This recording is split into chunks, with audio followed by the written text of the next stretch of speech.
All right, guys, DeSantis here. I had thoughts of coming out with this, but you know what?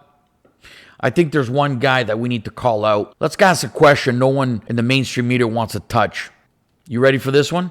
Is Doug Ford Canada's biggest political traitor? I said it because I just listened to MP Jamil Javani. And let me tell you something. He absolutely nailed it.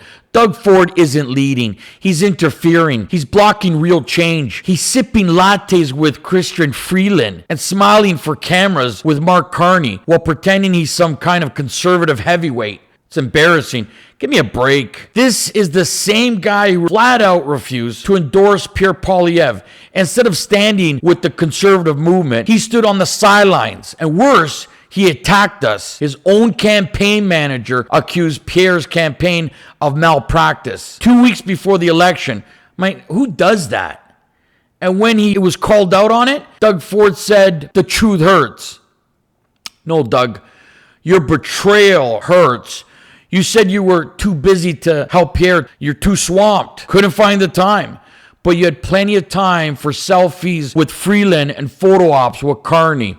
And Doug, how's that RCMP investigation going? You think those friends of yours who you gifted $8.3 billion to are going to help you on this?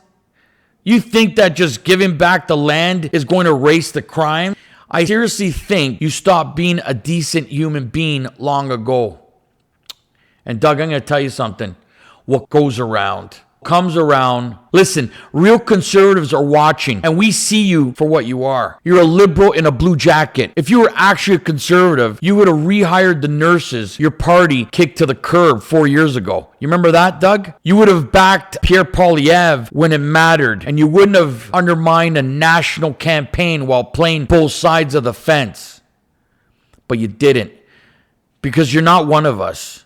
The only person who showed real backbone, I'll say Caroline Mulroney. She endorsed Pierre. She stood with the party. And frankly, she should have had your job. Doug Ford didn't just stay quiet. He interfered. And that's not neutrality. That's called sabotage. So yeah, I'll say it. Doug Ford is not a conservative. He's a political traitor. And we're done being quiet about it. And Doug, I'm going to tell you something. You're going to hear it from DeSantis for the next 3-4 years.